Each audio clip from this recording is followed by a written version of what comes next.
Shalom. Saya ingin mengajak saudara memperhatikan 2 Korintus pasal 9 ayat 6 sampai dengan ayat 15. Itu yang menjadi pembacaan dan renungan kita pada hari ini. 2 Korintus pasal 9 ayat 6 sampai dengan ayat 15 berbunyi sebagai berikut.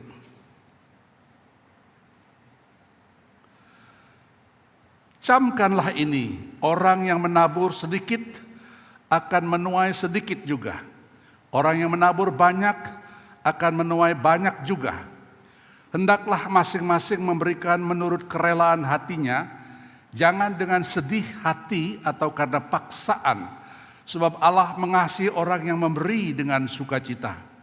Dan Allah sanggup melimpahkan segala kasih karunia kepada kamu, supaya kamu senantiasa berkecukupan di dalam segala sesuatu, dan malah berkelebihan di dalam berbagai kebajikan. Seperti ada tertulis, ia membagi-bagikan, ia memberikan kepada orang miskin, kebenarannya tetap untuk selamanya. Ia akan menyediakan benih bagi penabur dan roti untuk dimakan. Ia juga yang akan menyediakan benih bagi kamu dan melipat gandakannya dan menumbuhkan buah-buah kebenaranmu. Ayat 11, kamu akan diperkaya dalam segala macam kemurahan hati yang membangkitkan syukur kepada Allah oleh karena kamu. Sebab pelayanan kasih yang berisi pemberian ini bukan hanya mencukupkan keperluan-keperluan orang-orang kudus, tetapi juga melimpahkan ucapan syukur kepada Allah. Dan oleh sebab kamu telah tahan uji dalam pelayanan itu, maka memuliakan Allah karena ketaatan kamu dalam pengakuan akan Injil Kristus dan karena kemurahan hatimu dalam membagikan segala sesuatu dengan mereka dan dengan semua orang. Sedangkan di dalam doa mereka juga merindukan kamu oleh karena kasih karunia Allah yang melimpah atas kamu. Syukur kepada Allah karena karunia-Nya yang tak terkatakan itu. Syukur kepada Allah karena karunia-Nya yang tak terkatakan itu. Saya minta saudara memperhatikan, memfokuskan pada ayat 7 berbunyi begini. Hendaklah masing-masing memberikan menurut kerelaan hatinya, jangan dengan sedih hati atau karena paksaan, sebab Allah mengasihi orang yang memberi dengan sukacita. Sampai di sini pembacaan firman Tuhan. Hari ini kita merenungkan sebuah tema menyangkut persembahan. Memang ayat ini atau perikop surat ini dalam bagian ini ditujukan kepada pengumpulan dana bagi jemaat gereja di Yerusalem yang mengalami kesulitan, kekurangan. Maka prinsipnya tidak berubah, tidak berbeda dengan prinsip pemberian persembahan kepada Tuhan. Nah, kalau saya ingin mengajak saudara sebentar, saya ingin mengajak saudara sebentar berhenti sejenak sebelum kita melanjutkan perjalanan di tahun 2026 ini. Kita berhenti dan merenungkan ke belakang, ke tahun 2025. Coba kita jawab satu pertanyaan di hati. Seharusnya pertanyaan ini menjadi pertanyaan umum. Kita bertanya, berapa persen dalam tahun 2025 ini, yang lalu ini, gereja kita di sini dari mimbar berbicara atau berkhotbah pengajaran tentang persembahan. Berapa persen? Keselamatan banyak, pemeliharaan saya kira banyak, tetapi persembahan mungkin sangat kurang. Hasil yang saya temukan dalam mencoba bertanya kepada banyak gereja yang saya kenal di Jawa, di Bali dan sekitar di mana-mana saja saya pergi, saya mencoba menanyakan satu pertanyaan. Berapa banyak kali kalian mengkhotbahkan persembahan dalam 1 tahun? Jawaban yang saya terima ternyata ada yang berkata sangat sedikit. Bahkan ada yang mengatakan hanya 1 kali, yaitu pada waktu Natal.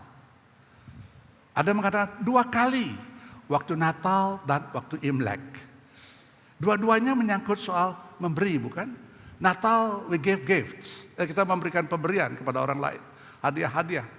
Wah, waktu Konyen, kita juga memberikan angpau kepada orang lain. Memberi. Maka 2 hari raya ini dipakai kesempatan untuk mengkhotbahkan soal persembahan. Nah saudara, saya mau bertanya dalam hati dan mencoba mencari tahu, mengapa persembahan itu dikorbankan sangat jarang? Ada beberapa alasan yang saya dapatkan, di antaranya pertama mengatakan budaya kita di timur ini tidak baik bicara soal uang dari mimbar gereja. Jangan banyak bicara soal uang di gereja, di mimbar gereja, jangan. Karena budaya kita tidak cocok seperti itu. Ada yang mengatakan mungkin ada masalah yang bersifat psychological, psikologis. Maksudnya begini, kalau pendeta berkhotbah soal uang, wah, majelis gereja atau orang jemaat yang suka memberi berkata, ini pendeta sudah mau naik gaji ya, atau minta fasilitasnya diperbaiki, mungkin mobilnya sudah tua atau tempat tinggalnya kurang bagus, wah minta perbaikan. Jadi psychologically, secara psikologis seperti itu. Ada juga yang berkata, oh bukan begitu sih, ada konsep yang disebut dengan konsep dualistik atau teologi dualistik tentang persembahan. Artinya begini, dualistik dibedakan sakral dan sacred. Sakral, kudus dan yang tidak kudus.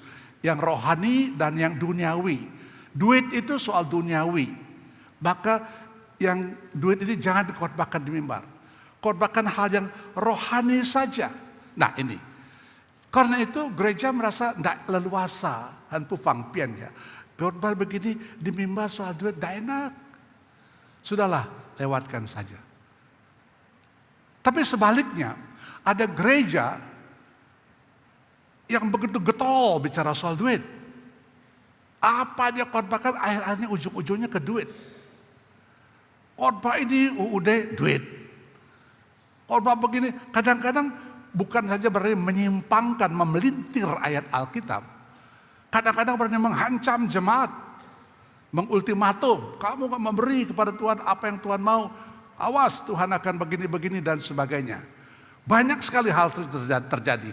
Baru saja saya membaca di YouTube, menonton di YouTube, ada seorang berteriak dengan tegas mengatakan, awal tahun 2026, pendeta-pendeta perampok sudah muncul, beroperasi. Gereja adalah perusahaannya, mimbar adalah tempat reklamenya, khotbah adalah motivasinya, uang adalah tujuannya, dan seterusnya. Mereka berkata apa? Persembahan pertama, penghasilan pertama dalam tahun ini, jangan lupa buat Tuhan. Gajimu pertama buat Tuhan. Pabrikmu merupakan mempunyai hasil pertama buat Tuhan. Apapun yang kau peroleh dalam awal tahun ini Januari, persembahkan semua buat Tuhan. Kalau tidak, Tuhan murka dan seterusnya. Tidak heran ada gereja-gereja seperti itu mempunyai pendeta-pendetanya mempunyai penghasilan yang sangat besar. Ada pendeta yang begitu kaya. Rumahnya di mana-mana. Saya mendengar di Amerika ada, di Australia ada, di Singapura ada. Jam tangannya, tidak ada Seiko, tidak ada yang Timex dan sebagainya. Bermiliar, 4 miliar. Cincinnya, ikat pinggangnya, jasnya, sepatunya bermerek tinggi semua. Uangnya banyak, rumahnya banyak, celakanya istrinya juga ada banyak. Simpenan sana sini. Saudara, itu yang terjadi. Sehingga orang berkata, sudahlah. Kalau begitu ada ekstrem seperti ini, baik ekstrem kanan, ekstrem kiri, sudah gereja stop khotbah soal persembahan. Apa demikian sikap yang betul? Karena ada yang seperti begini, stop, gak usah khotbah persembahan. Saya ambil contoh, ada seorang yang badannya gebuk, jauh lebih gemuk dari saya. Makannya kalau 2 piring itu minimum. Kalau makan, wah bergunung-gunung, bukit-bukit beranjak semua. Lalu makan lama-lama badannya lemes. Lalu dia, wah mungkin saya kurang makan. Dia tambah lagi makannya. Tiba-tiba kelepek. Bukan lagi stroke, langsung mati. Orang periksa, oh ini gulanya terlalu tinggi. Lalu mereka berkata, kalau karena makan nasi dia mati, stop makan nasi. Apa itu konklusi yang benar? Tentu tidak. Ada hal yang lebih betul, yaitu bagaimana caranya mengatur porsi, frekuensi dan sebagainya. Nah, tentang persembahan, sikap kita yang benar bagaimana? Kita harus back to the Bible. Kita kembali kepada firman Tuhan. Apa yang Tuhan katakan mengenai persembahan ini? Saya ingin mengajak saudara bahwa dalam Alkitab ada banyak referensi tentang persembahan, tentang harta, tentang uang. Ada 500 ayat tentang doa. Tetapi ada 2.300 ayat tentang harta dan uang. Jauh bedanya. 500, 2.300. Ada 36 perumpamaan yang Tuhan ajarkan, Tuhan Yesus ajarkan. Tapi 16 dari 36 itu berkaitan dengan harta dan uang. Jadi kalau demikian, pengajaran persembahan bukan sesuatu yang di stop atau diabaikan atau diminimize, tidak. Ada porsinya harus diajarkan dan harus dilakukan di dalam gereja. Mengapa? Karena ada hal-hal tertentu yang tidak boleh diabaikan. Persembahan itu ada dasarnya. Kalau orang membangun rumah dasar salah, bangunan juga akan hancur. Rumah tangga dibangun di atas dasar yang salah, rumah tangga pasti hancur. Konsep persembahan atau pelaksanaan penerapan persembahan, kalau didirikan atas dasar yang salah, juga akan hancur. Bukan soal porsi banyak atau tidak, tapi nilainya hancur. Bukan itu yang Tuhan maksudkan. Allah tidak memerlukan uang kita. Tuhan tidak perlukan sedikit pun. Bukan seolah Tuhan mengemis-kemis, bantu-bantu. Tuhan tidak perlu itu. Alkitab mengatakan segala-galanya milik Tuhan. Bukit-bukit, ternak di hutan dan sebagainya. Unggas di udara, semua Tuhan punya. Tuhan tidak perlu apa-apa dari kita. Lalu untuk apa persembahan? Ada dasarnya. Itu yang Paulus katakan dalam ayat 15. Saya loncat ke ayat terakhir dari ayat yang tadi. Mengatakan begini, syukur kepada Allah karena karunia-Nya yang tak terkatakan itu. Syukur kepada Allah karena karunia yang tak terkatakan. Apa karunia apa yang Allah berikan kepada kita? Ini yang menjadi dasar. Pernahkah saudara berpikir Natal kita merayakan apa? Meriah, ramai. Tapi itu tidak memberikan penanaman yang dalam kalau kita tidak mengerti untuk apa kita merayakan. Natal kita merayakan Allah mengasihi dunia ini. Yohanes 3:16 berkata, karena begitu besar kasih Allah akan dunia ini, sehingga diberikan anaknya yang tunggal supaya barang siapa yang percaya kepadanya tidak binasa, melainkan beroleh hidup yang kekal. Pernah saya pikirkan, semua manusia berdosa. Dan upah dosa maut. Firman Tuhan mengatakan Roma 3:23, Roma 6:23 mengatakan seperti itu. Semua manusia, siapapun manusia, entah nabi besar, nabi kecil, siapapun sama. Nabi awal, nabi akhir sama. Semua berdosa. Dan semua manusia berdosa, semua mempunyai upah mati. Tidak ada jalan. Tidak ada jalan keluar. Dan sekarang Allah mengambil inisiatif. Harus ada satu manusia yang mati. Tetapi manusia itu tidak berdosa. Di mana cari seperti ini? Cari manusia gampang. Dari pantai barat dunia sampai ujung timur. Begitu banyak miliar manusia. Tapi tidak ada satu manusia pun yang suci. Syarat keselamatan, syarat penebusan ada dua. Satu harus manusia. Satu harus suci.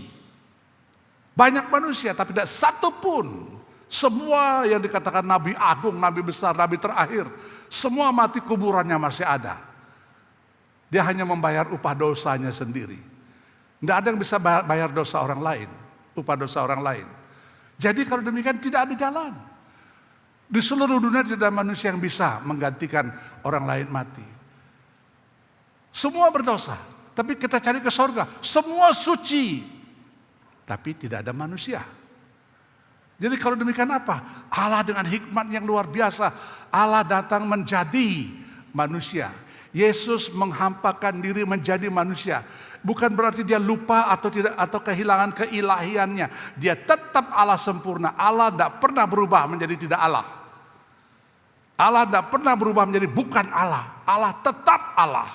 Kalau Allah bisa berubah itu bukan Allah.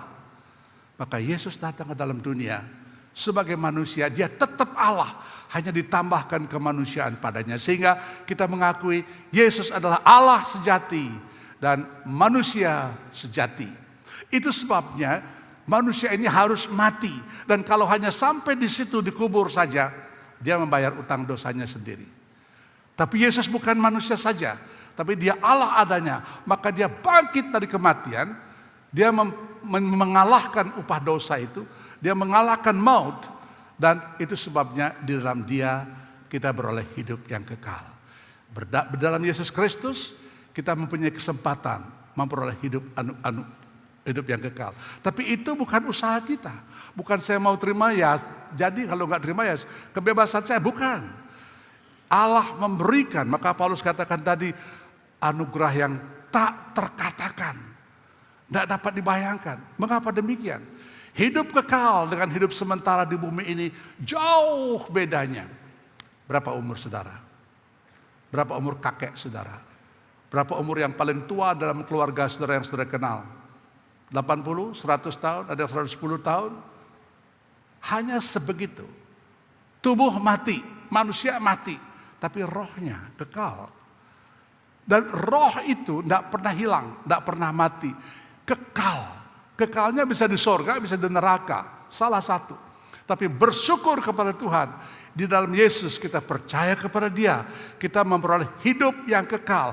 Tapi ingat, beroleh hidup yang kekal belum berarti sudah dalam sorga. Hidup kekal dengan sorga berbeda. Hidup kekal adalah status. Begitu saya percaya Yesus, saya sudah mempunyai status hidup kekal. Saya sudah menjadi anak-anak Allah. Tapi saya masih di bumi.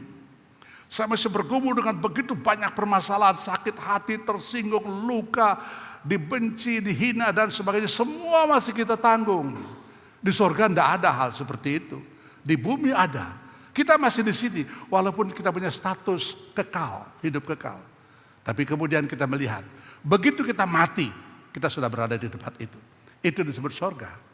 Ini yang Tuhan buat bagi kita. Bukan hanya sepanjang 100 tahun, 80 tahun. Jauh kekal selama-lamanya. Kalau sudah bisa membandingkan kefanaan dengan kekekalan. Oleh karena Yesus saya mendapatkan hidup yang kekal. Sekarang mendapat jaminan hidup kekal. Nanti mati hidup dalam kekekalan bersama dengan Yesus. Berapa nilai pemberian ini? Berapa besar anugerah ini yang Paulus katakan tak terkatakan. Tidak ada bahasa untuk mengungkapkannya. Apapun dikatakan terlalu besar. Terlalu tinggi. Dia katakan dalam, panjang, lebar. Tidak bisa dikatakan. Maka kalau ini yang kita terima dari Tuhan. Lalu sekarang kedua, apa respon kita kepada Tuhan? Kalau Tuhan memberikan yang begitu besar tak terkatakan. Apa sudah bisa mengerti apa yang dapat dibuat bagi Tuhan? Respon inilah yang merupakan tindakan persembahan kita kepada Tuhan. Saya sudah diberikan dasar hidup yang kekal. Yang tidak dapat dijumpai dimanapun, di agama manapun, di etika manapun, filsafat manapun. Tidak ada. Dalam Kristus saya diberikan sebagai anugerah. Dengan free, dengan gratis, dengan cuma-cuma. Dan sekarang saya dapatkan ini. Anugerah itu artinya sesuatu yang tidak layak kita terima, Tuhan beri. Grace. Lawan di sebelah sisi lainnya disebut dengan mercy. Mercy itu adalah sesuatu apa yang layak kita terima, Tuhan tidak kasih. Kita tidak layak menerima keselamatan, Tuhan kasih, itu grace. Kita layak menerima hukuman di neraka, Tuhan tidak kasih, itu mercy. Maka sering sekali grace and mercy digabung. May God's grace and mercy be upon you. Grace, mercy, dua sisi. Ini yang Tuhan buat bagi kita dan ini menjadi dasar dari respon apa yang kita buat bagi Tuhan. Salah satunya persembahan. Saya ingat Dr. Stephen Tong mengarang sebuah lagu, apa aku persembahkan kepada Tuhan. Aku tidak punya apa-apa. Hidupku kuberikan kepada Tuhan. Karena hanya itu yang dia ada. Dan itu pun bukan milik dia. Hidup ini pun, nafas ini pun bukan milik kita. Jadi kalau demikian, besar berkat Tuhan buat kita. Respon kita itu sekarang apa? Apa yang kita buat, respon ini, ukurannya itu menandakan indikator dari respon saudara. Kalau sudah punya mobil, jalannya mulai sendat-sendat begini, itu indikator ada yang tidak beres. Kalau zaman dulu mungkin platinanya, mungkin businya atau apanya, electricity-nya, apanya saja bisa terjadi. Kalau jalannya nggak beres, itu indikator. Kalau sudah muntah-muntah, nggak pengen makan lagi, beberapa hari nggak pengen makan lagi, dikasih makan muntah lagi, itu indikator apa? Mungkin sudah ada sesuatu di dalam saudara yang sakit, yang nggak beres. Badan panas, udara sudah panas, badannya panas tapi terasa dingin. Itu indikator something wrong inside you. Ada sesuatu yang salah di dalam saudara. Nah saudara, kalau kita melihat itu indikator, persembahan saudara juga adalah indikator. Berapa banyak saudara mengasihi Tuhan. Berapa banyak saudara menyadari bahwa anugerah keselamatan yang Tuhan beri kepada saya itu melampaui segala-galanya. Kalau hanya sedikit saja, anggap asal-asal saja. Kalau hanya itu indikator. Berapa jauh saudara mengerti hal-hal seperti ini. Nah saudara, Paulus dalam suratnya kepada jemaat Korintus mengajarkan bahwa cara kita memberi adalah indikator dari iman kita kepada Tuhan. Yang kedua, kita mau bicara mengenai porsi memberi. Berapa banyak sih kita harus memberi? Di dalam ayat 6 Paulus berkata, orang yang menabur sedikit menuai sedikit. Orang yang menabur banyak akan menuai banyak. Di sini ada prinsip pertanian yang Paulus ajarkan. Saya tidak tahu sudah mengerti tidak soal pertanian. Waktu kecil saya lahir di desa, pembuangan orang Kristen pertama di Bali. Di situ saya lahir di desa. Dan saya sering melihat bagaimana orang bertani. Jadi kalau melihat bertani, orang menabur benih, menuai. Katakan dia mendapatkan 100 ikat padi. 100 ikat ditaruh di lumbung, 100. Kemudian musim menanam akan datang, dia ambil hanya 2 ikat. Dia tabur 2 ikat. Berapa banyak yang dia akan dapatkan kembali? Ya dari 2 ikat itu. Yang 98 ikat ada di lumbung, tidak akan menambah. Dia akan dikonsumsi untuk dipakai terus. Tapi yang bisa menghasilkan kembali ada yang kita tabur, yang kita tanam. Itu prinsip pertanian. Di sini Paulus menggunakan perumpamaan seperti itu. Apa yang kita lihat di sini? Pertama, ladang dan semua itu bukan punya kita. Semua yang ada itu punya Tuhan. Kita hanya penata layan. Hanya orang yang mengatur, penata layan, steward. Kita hanya stewardess atau steward saja. Kita pelayan saja, penata layan. Barang milik Tuhan, bukan milik saya. Jadi sekarang, kalau semua itu Tuhan punya, kita siapa? Hanya penata layan. Ingat, kita bukan pemilik harta itu. Apa yang saudara punya sekarang itu bukan milikmu saudara. Nafas kita itu juga bukan milik kita. Saya pernah merasakan satu kali sakit. Makanan enak yang saya suka dimakan gak ada rasa. Alkitab mengatakan kemampuan untuk menikmati itu pun milik Tuhan. Tuhan memberi buat saudara. Kalau bisa menikmati, wah kue tiaw enak sekali. Itu anugerah Tuhan loh. Saudara makan, wah babi guling kalau di Bali, wah enak. Itu anugerah Tuhan bisa menikmati. Tapi ingat, itu pun bukan milik saudara. Kalau bisa mencari uang dengan begitu banyak uang kita dapat, kita pandai, kita bisa melihat kesempatan kita mendapatkan uang, punya harta di sana dan sini. Itu bukan milik saudara. Bukan milik kita. Waktunya akan datang. Semua kita tinggalkan. Tidak ada satu pun yang kita bawa pergi ke seberang. Tidak satu. Semua ditinggal. Lalu, apa yang kita buat? Selagi hidup inilah, Tuhan memberikan kesempatan buat kita, supaya kita menabur. Berapa yang kita tabur? Saya tidak mengajarkan saudara, atau Alkitab tidak mengajarkan saudara, teologi kemakmuran, prosperity gospel. Tidak, bukan. Prosperity gospel mengatakan, beri. Kau beri 10, Tuhan akan ganti 1000. Kau beri 1000, Tuhan akan beri jutaan. Naik terus, engkau tidak akan pernah turun. Jangan jadi ekor, jadi kepala. Akan sukses, studimu sukses, dagangmu sukses, keluarga, semua sukses. Prosper, sangat hebat. Tetapi itu bukan yang Tuhan ajarkan. Ada satu bentuk lain, bukan hanya bentuk barang-barang. Kalau Tuhan berikan seperti itu, sadari itu bukan milik saudara. Bukan, kita hanya penata layan. Dan karena itu ingat, berapa banyak kita beri kepada Tuhan? Tabur sebanyak yang Tuhan berikan secara proporsional. Ada orang bertanya kepada saya memberi perpuluhan 1 juta tiap bulan. Oke, berarti 1 juta dia punya penghasilan, 1 juta itu 1/10 daripada penghasilannya. Lalu ada orang mengatakan saya hanya bisa 10.000. Pernah sudah berpikir jumlah 10.000 bisa lebih besar dari 1 juta. Andai kata sudah mempunyai penghasilan 1 miliar, hanya persembahkan 1 juta, bukan 1/10. Saya punya penghasilan 10 juta, bukan 10.000. Saya berikan 1.000. 1.000 ini lebih besar daripada 1 juta. Karena saya memberikan benar porsi yang betul, sedangkan orang ini yang kaya raya ini tidak memberikan porsi yang betul.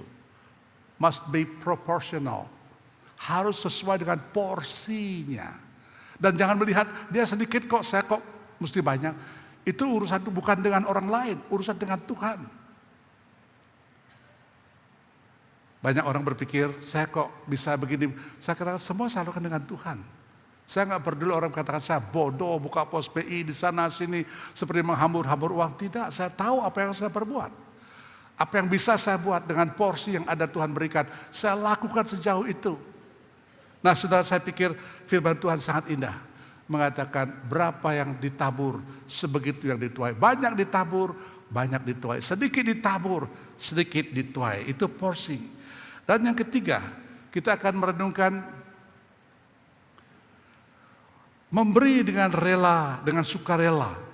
Ayatnya berbunyi, hendaklah masing-masing memberikan menurut kerelaan hatinya, jangan dengan sedih hati atau karena terpaksa, karena paksaan. Sebab Allah mengasihi orang yang memberi dengan sukacita. Alkitab menolak 2 motivasi memberi yang dilakukan oleh orang-orang dalam Tuhan. Pertama, Tuhan menolak pemberian dengan sedih hati. Yang kedua, Tuhan menolak pemberian dengan terpaksa. Apa artinya memberi dengan sedih hati? Saya memberi persembahan, tapi rasanya tidak leluasa, tidak sukacita. Saya menyesal waktu saya memberi, saya merasa malah kehilangan yang menyakitkan bagi saya. Persembahkan, tapi tidak enak. Tidak memberi, tidak enak. Memberi sakit perasaan. Itu yang dimaksudkan dengan sedih hati di sini. Maksud Paulus memberi dengan perasaan berat, terpaksa, dan setelah memberi menyesal. Itu pengertian yang tidak pas. Orang yang memberi persembahan entah banyak entah tidak, kalau dengan sifat seperti itu berarti hatinya masih terikat pada barang di dunia sebagai milik dirinya, bukan milik Tuhan. Orang yang memberi tapi hatinya berkata, saya rugi, harusnya saya bisa beli barang ini, beli barang itu, tapi karena persembahan jadi tidak bisa membeli. Harusnya saya bisa piknik pergi ke Afrika melihat kebun binatang bebas di sana di alam terbuka. Tapi karena saya memberi persembahan jadi tiket saya tidak cukup uangnya. Terus menyesal seperti itu. Nah, saudara, ini yang diartikan dengan sedih hati. Memberi tetapi sepanjang minggu mengeluh. Gara-gara mempersembahkan saya jadi begini dan sebagainya.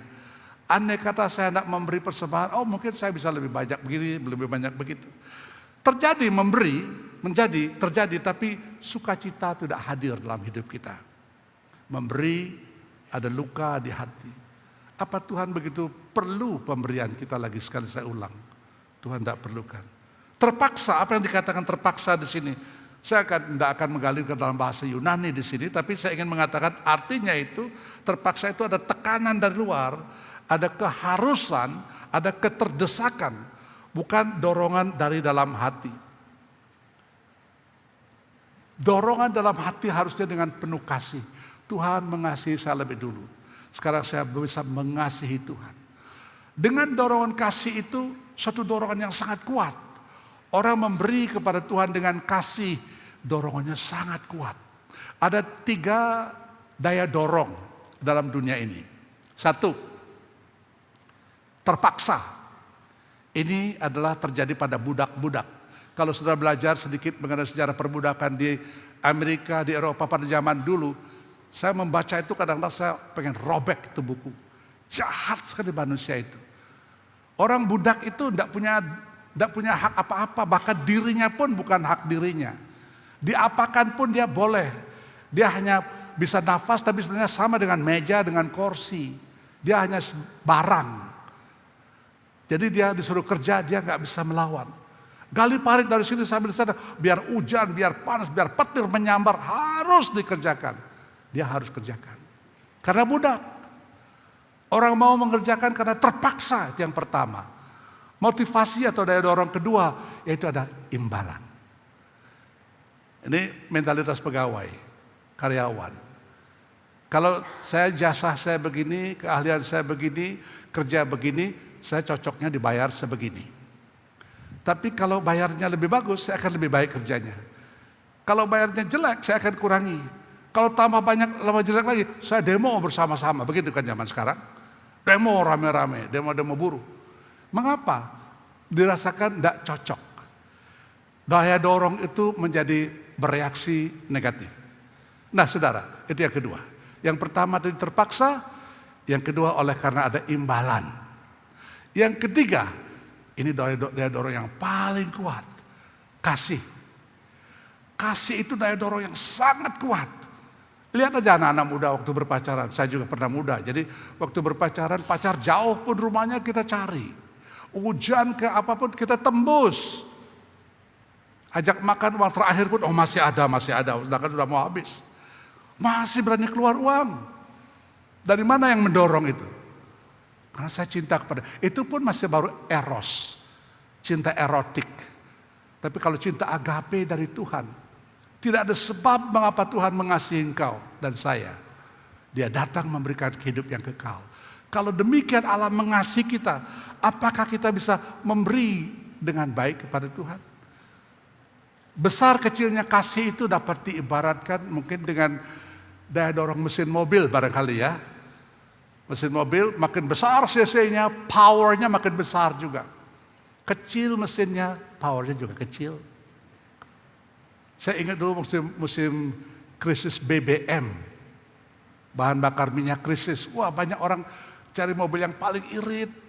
Kadang-kadang kalau jalan menurun dia matikan mesinnya supaya jangan keluar bensin. Begitu beratnya. Ada orang mau ke puncak. Dia ke puncak, aduh pakai mobil apa ya? Wah jangan pakai mobil deh. Pakai bajai aja. Dia sewa bajai. Mesinnya kan kecil. Minyaknya juga kecil, enggak banyak. Wah, dia berangkat dari gereja Metodis dari situ berangkat. Jalan 200 meter, wah lancar karena datar. Sedimana turun menurun lebih lancar lagi. Sampai di Ciawi mulai nanjak, nah di situ problemnya sekarang. Bukan maju tapi mundur. Kenapa? Powernya kecil. Cinta orang tua, orang Kristen juga kepada Tuhan seperti itu. Waktu dia punya kasih besar kepada Tuhan, pengorbanan bagi dia nggak ada arti. Memberi bukan hitung-hitungan dengan Tuhan. Dia memberi, ada daya dorong yang kuat dalam hatinya. Di banyak gereja ada orang yang berbuat seperti ini. Kalau membeli, katakan sekarang kita mau membeli membeli sebuah lift. Harganya 300 juta umpamanya. Silakan siapa jemaat yang mau memberi 300 juta. Ada yang beri sedikit-sedikit, baru dapat 120 juta. Lalu orang kaya itu berkata, jalankan terus, dan terakhir saya tutup. Saya rasa cara seperti itu bukan cara yang baik. Jadi seolah-olah ada sesuatu yang memaksa dia memberi. Atau ada motivasi lain, bukan motivasi mengasihi Tuhan. Berilah sebagaimana Tuhan gerakkan, lakukan itu. Nah saudara, kembali kepada soal tadi. Waktu kita mengasihi Tuhan, besar cinta kita kepada Tuhan, kekuatan kita juga jelas. Ada orang di gereja rumahnya paling jauh dari sini, tapi paling dulu datang ke gereja. Mengapa? Ada orang yang kuat. Saya nggak katakan gereja di sini. Gereja yang saya layani di Kebayoran Baru, ada jemaat tinggalnya di Jakarta Utara, ada Sunter di sana. 3 kali ganti bus, dia nggak punya kendaraan lain, dia naik bus umum. Hujan, apapun, dia datang paling pagi kebaktian 2 jam, 6 pagi. Dia ada di situ jam setengah 6, kadang-kadang lebih dini lagi. Tapi ada orang rumahnya dekat dari situ, selalu telat datang. Bedanya di mana? Daya dorongnya. Daya dorongnya. Kalau dia besar kasihnya kepada Tuhan, dia akan tahan. Ada guru sekolah minggu yang pada akhir tahun seperti lalu ini, dia berkata, ini terakhir aku akan jadi guru sekolah minggu. Malas.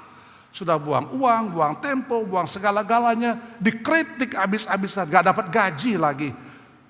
Camilan waktu jelang jeda aja mesti beli sendiri. Aku gak mau jadi guru sekolah minggu, berhenti.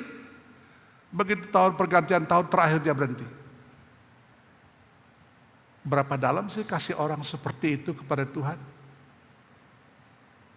Apakah mesin bajai atau mungkin lebih kecil lagi?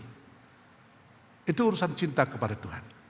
Memberi dengan kasih kepada Tuhan karena kita menyadari Tuhan lebih dulu mengasihi saya. Itu sebabnya saya bisa memberi dengan sukacita. Dikatakan dengan hati yang sukacita. Hati itu, kedudukan di dalam hati kita itu merupakan dasar tumpu awal di mana kita mengambil keputusan. Itu dikatakan hati. Dalam bahasa Yunani menggunakan kalimat itu. Jadi bukan hati dalam arti fisik ini, ada jantung, itu bukan. Tapi hati yang dikatakan di Alkitab di sini adalah tempat di mana manusia mengambil keputusan. Waktu memberi persembahan, putuskan di dalam hati lebih dulu. Saya memberi sekian, lalu saya mempersiapkan sekian. Waktu mempersembahkannya dengan sukacita dan rela hati.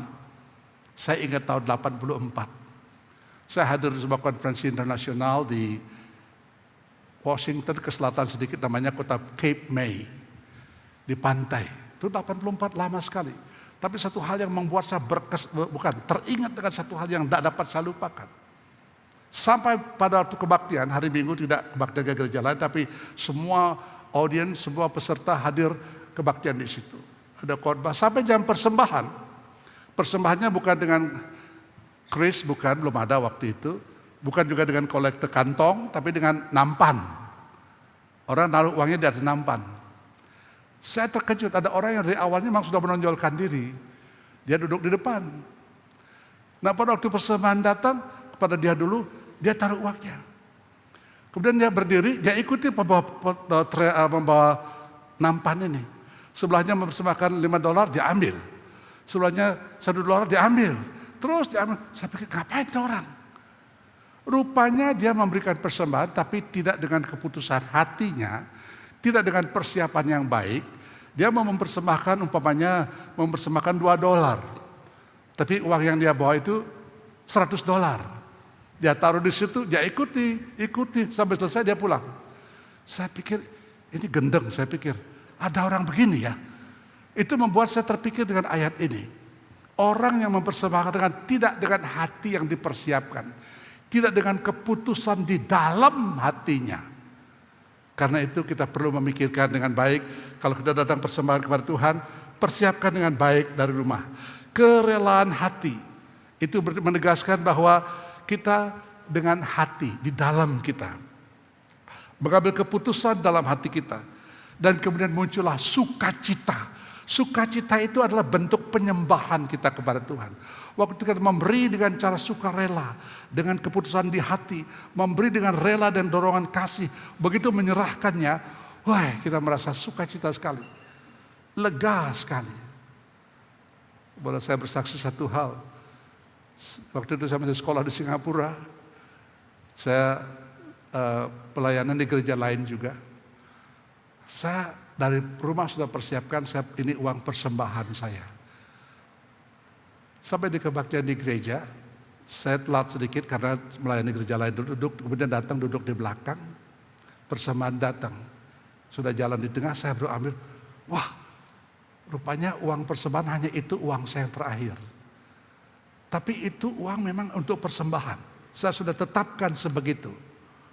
Kalau saya persembahkan sekarang, pulangnya jalan kaki berapa kilo, saya pikir jauh.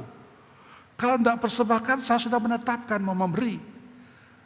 Makin lama tuh kolektornya makin lama, makin dekat, deg-degannya makin deg-deg luar biasa. Makin dekat, aduh gimana, beri enggak. Akhirnya saya ambil keputusan, Tuhan ini yang saya persiapkan. Kalau ini saya persiapkan, saya serahkan semua. Begitu datang, saya taruh di situ.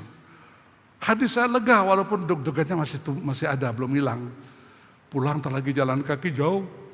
Gimana ya, enggak ada duit lagi. Tapi saya lega. Cuman deg-degan masih. Apa yang terjadi habis kebaktian jadi salaman-salaman. Ada seorang dari kedutaan. Salaman, ada amplopnya. Wah, saya terima kasih. Jangan-jangan amplop isinya orang dari kedutaan. Jangan-jangan suratnya suruh kita pulang negeri, pulang Indonesia. Wah, deg-degan juga, deg-degan tambah lagi. Pikir gimana ya, pura-pura ke toilet untuk lihat apa sih isi suratnya. Begitu duit Tuhan kasih banyak sekali. Oh Tuhan, sekarang keliling muter balik taksi ke seluruh Singapura juga masih ada duit. Anugerah Tuhan luar biasa, memberi dengan sukacita. Tuhan tidak pernah mengecewakan. Kalau sudah berkata, itu kan pengalaman Anda. Pengalaman saya beda, nggak ada ya nggak ada. Tunggu Tuhan bekerja. Tuhan punya caranya sendiri. Yang penting kita tahu apa dasar kita memberi. Dan bagaimana porsi kita memberi. Lalu spirit memberinya bagaimana. Dan yang terakhir, saya ingin menyampaikan satu cerita. Seorang pendeta, dia pergi khotbah di sebuah gereja. Waktu selesai khotbah, dia pulang jalan kaki karena tidak terlalu jauh. Waktu sepanjang jalan di trotoar toko, emperan toko, dia begitu jalan, dia ke depan lihat ada seorang anak di depan sebuah etalase toko makanan anak-anak, permen ya, roti kecil, permen dan sebagainya ada di situ. Dia ada tuh liatin ke dalam terus. Jauh ada itu lihat apa ya? Akhirnya jalan-jalan lihat lagi. Masih juga itu anak di situ. Lihat ke dalam terus. Lalu akhirnya sudah dekat di situ dilihat. Anak itu terus melihat aja ke dalam. Didekati oleh pendeta ini, "Nak, kamu lihat apa?" "Saya lihat permen." "Kamu mau beli permen?" "Ya pengen tapi tidak punya uang." Lalu pendeta ini langsung jalan sedikit. Tiba-tiba dia tergerak untuk kembali. Dia kembali lagi, anak itu nggak tahu bahwa pendeta ini balik lagi. Masuk ke dalam toko, beli 10 permen. 10 candy permen. Dia bawa keluar, anak itu masih lihat ke dalam, dituang, "Nak, ini buat kamu." "Hah? Buat saya? Beneran?" Dia ambil 10 itu. Dia ambil, wah dia senang ya luar biasa, wajahnya bercahaya rasanya.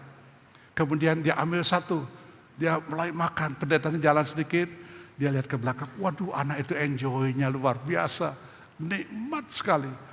Lalu dia pikir, dia kembali lagi. "Nak, boleh nggak? Enak nggak permennya?" "Enak luar biasa." "Saya minta satu ya." "Oh enggak boleh," katanya, "enggak boleh. Satu aja." "Enggak," dia lari. Anak dia lari. Sudah terima begitu banyak, satu aja gak dikasih. Ada tuh lari. Terus masuk ke GMI Immanuel. Duduk di sini hari ini mendengarkan firman Tuhan. Sudah diberkati Tuhan begitu banyak. Tuhan minta satu aja, tak mau dikasih. Tuhan tak minta semua. Semua itu hak Tuhan. Tapi sengaja tak mau. Saya dapat menghakimi orang itu seperti apa.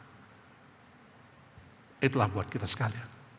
Berbahagialah orang yang mendengar firman Tuhan dan yang melaksanakannya. Mari berdoa.